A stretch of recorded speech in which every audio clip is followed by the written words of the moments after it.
Hello out there, everyone. Today I'm going to be reviewing this classic 1974 film, The Gambler, starring James Caan, Lauren Hutton, and Paul Sorvino.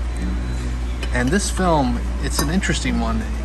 Apparently, none other than Robert DeNiro was really interested in playing this lead part, played by James Caan, rather.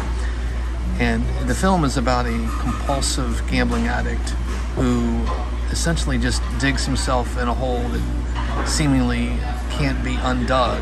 It's reminiscent to a certain degree of what Adam Sandler did in Uncut Gems, filmed by the Safdie brothers, which was quite good, although admittingly it was so stressful, to me at least, that I don't care to revisit it, but certainly a good film. This movie is more, for obvious reasons, has more of a 1970s aesthetic.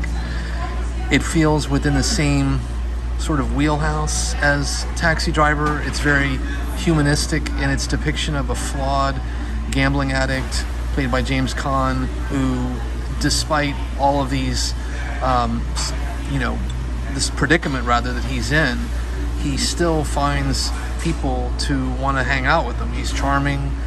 He's got a beautiful girlfriend played by Lauren Hutton, who's fabulous in it.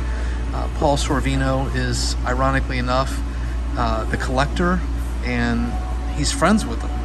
He's telling the James Caan character, look, I mean, you got to pay up or we're going to break your legs. And he doesn't want to do it.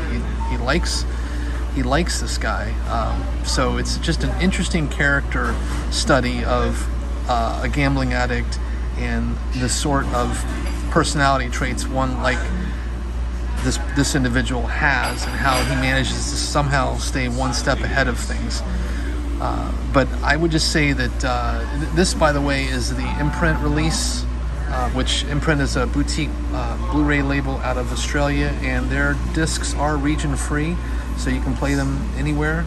And they do a great job with their packaging, and they often, their releases are films of interest for people who like movies. Not everything is kind of a Criterion level film. They like to go through the catalog, so to speak, and pick more obscure films that might not have received a Blu-ray release.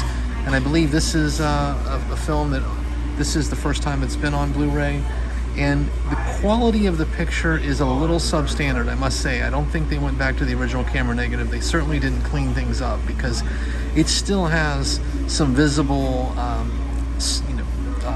debris on the film, and the soundtrack is a little, you have to turn it up quite a bit to hear the dialogue. So I was a little disappointed in that. It's not as though it's bad.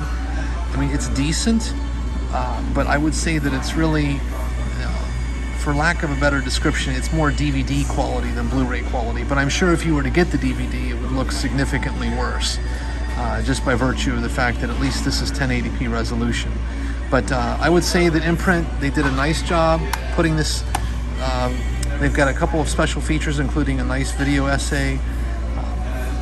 I think it's a film that has cultural significance, especially within the annals of film. I think this is a movie that once you start going down the rabbit hole of dark 70s films, you'll eventually find it, and you'll be rewarded after having sat and watched it. I will say one other thing. This film was remade recently with Mark Wahlberg playing the title character. I have not seen it, but I have heard that it's not nearly as good, despite the fact that it has the excellent John Goodman, who I've always enjoyed seeing him in pretty much everything he does. But I would just say look for this film. It's quite interesting. It's got a wonderful score as well, that is just quite haunting. So James Caan in The Gambler, 1974 release. Seek it out, and you won't regret it. Take care.